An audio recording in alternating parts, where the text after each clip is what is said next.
Il y a 8 choses qui, selon moi, nous empêchent d'être élégantes lors de nos interactions avec les autres. Numéro 1, parler uniquement de soi, ou trop de soi. Une conversation n'est pas un monologue, c'est un échange. On s'écoute réellement, mutuellement, et on se renvoie la balle. On ne la joue pas perso. Numéro 2, parler négativement. Dans la culture française, râler, c'est un automatisme. À l'opposé de l'américain ultra enthousiaste qui trouve tout absolument fantastique, le français est toujours en train de se plaindre, de rajouter des oui mais à des choses positives ou agréables. Et c'est à proscrire. Et il n'est agréable pour personne de converser avec quelqu'un qui trouve toujours quelque chose de négatif à dire, qui est toujours plus fatigué que les autres, qui a la vie plus difficile que les autres, qui a un travail plus dur que les autres, qui ne dit rien d'agréable ou de gai. Alors, si c'est l'une de vos mauvaises habitudes, prenez-en conscience et rectifiez le tir. Vous pouvez le faire. À chaque fois que vous vous sentez partir en complainte, arrêtez-vous. Par exemple, au lieu de dire « je vais bien, mais j'ai encore des soucis avec ma banque qui me fatigue », dites « je vais bien ». Vous avez le droit de vous arrêter là. Et réfléchissez à ce qu'il y a de bien. Le beau temps, une bonne nuit de sommeil, un gentil mot de votre mari ce matin, bref, il y a toujours matière à se réjouir de quelque chose. Plutôt que de chercher ou de se focaliser sur ces petites choses du quotidien qui ne vont pas, on va rebasculer notre attention sur tout ce qui va. J'ai connu beaucoup de personnes qui avaient ce réflexe-là de chercher un problème à chaque solution. Alors, trouver quelque chose de positif, ça peut être juste des choses simples comme avoir la santé, avoir mangé à sa faim, avoir un travail, avoir des enfants. Il faut apprendre à se réjouir de ce qu'on a. Personnellement, je préfère être entourée de gens heureux, pas vous? Numéro 3, interrompre. Finir la phrase ou la pensée de la personne. Donc on le sait, interrompre c'est impoli. On le fait parce qu'on a une pensée à partager qu'on ne veut pas oublier. Et ça n'arriverait pas si nous étions réellement concentrés à écouter la personne au lieu de réfléchir à ce qu'on allait dire ensuite. Ça peut être aussi dans le cas de figure où on pense rendre service en finissant les phrases de la personne qui aurait un débit de parole plus lent que le nôtre, qui bégaye ou qui a des difficultés à exprimer ses idées. Mais c'est incroyablement impoli. On doit écouter et laisser le temps qu'il faut à la personne pour s'exprimer.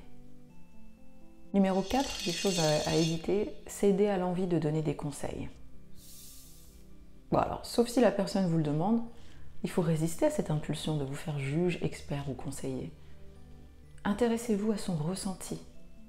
Dites par exemple, tout à l'heure vous disiez que cette période n'était pas évidente, comment ça s'est passé pour vous? Ou encouragez simplement à continuer. Et que s'est-il passé après? En règle générale, les gens viennent vers vous pour être écoutés, pas pour avoir des conseils, sauf si vous le demandez explicitement. Vous savez, ça soulage d'être écouté, c'est beaucoup. Si vous n'avez pas de solution à offrir, c'est pas grave. L'épaule, elle est suffisante. Soyez un ami, pas un juge. Numéro 5, étaler sa science. Mon Dieu. On a tous des sujets que nous maîtrisons sur le bout des doigts. Et là, il est extrêmement tentant de montrer toutes nos connaissances pour briller. On l'a tous déjà croisé, cette personne. C'est un faux pas qui nous fait en réalité plus de mal que de bien. Parce qu'on le fait pour son propre ego, et non pour les autres. Et ça, les autres le perçoivent très bien. Et ne retiendront d'ailleurs que ça, l'égocentrisme. Retenez ceci. On n'apprécie pas les gens intelligents, mais ceux qui nous font nous sentir intelligents. Petite citation de Jean-Jacques Rousseau, généralement les gens qui savent peu parlent beaucoup et les gens qui savent beaucoup parlent peu. Numéro 6, j'en ai déjà parlé, évitez les combleurs, les petits mots parasites que nous parsemons partout dans nos phrases, qui gâchent la fluidité de notre élocution. Donc, les solutions, 1. Accepter que les micro-silences fassent partie de la conversation, ralentir notre débit de parole, nous ne sommes pas obligés de parler ou de répondre vite. Si on nous a posé une question, pour gagner du temps et réfléchir à la réponse, on peut répéter la question. On peut aussi marquer une pause et faire la remarque « Bonne question, intéressant ». Numéro 7, ne pas savoir répondre aux compliments. Un compliment, c'est un cadeau. La personne qui donne un compliment fait généreusement part de son admiration pour votre manière de vous habiller, d'être ou de faire quelque chose. Il faut l'accepter comme on accepte un cadeau, avec gratitude et avec le sourire. On évitera les renvois de balles du genre « Oh, ce vieux machin, ça fait tellement longtemps que je l'ai. Tu as aimé ma prestation? Je déteste ma voix, je tremblais tellement. » Personnellement, j'ai jamais su quoi répondre à quelqu'un qui rejetait mon compliment. Ça casse l'énergie positive et ça met mal à l'aise.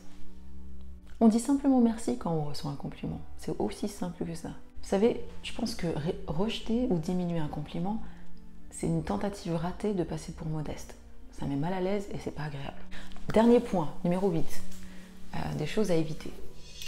Ne pas s'engager dans les rumeurs. Ça a déjà été vu dans la vidéo 4 du premier module, mais je tiens à le repréciser ici. Les rumeurs, les commérages, les gossips sont une vraie plaie et à proscrire de nos vies de femmes élégantes. Ça consiste en quoi? Il s'agit de parler de la vie privée d'autrui d'une manière méprisante, moqueuse ou fausse.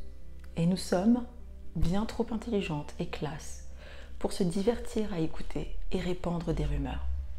Le principe de base est celui-ci. Est-ce que je dirais cela si la personne dont on parle était présente? Sachez qu'il y a toujours deux versions dans une histoire. Et si quelqu'un vient avec des détails croustillants sur la vie d'autrui, abrégez la conversation, passez à autre chose. Si vous avez des choses à connaître ou à éclaircir sur la vie de quelqu'un, demandez-le directement à la personne concernée. Que de ta bouche ne sortent que des paroles de paix. Et puis, comme je l'avais déjà précisé, n'oubliez pas que si vous répandez des humeurs, ça vous entache surtout vous. Vous pourriez dire quelque chose d'extrêmement choquant sur le comportement de quelqu'un qui aurait été choquant. Le fait que vous le répétiez, ça vous entache vous. Ne l'oubliez pas.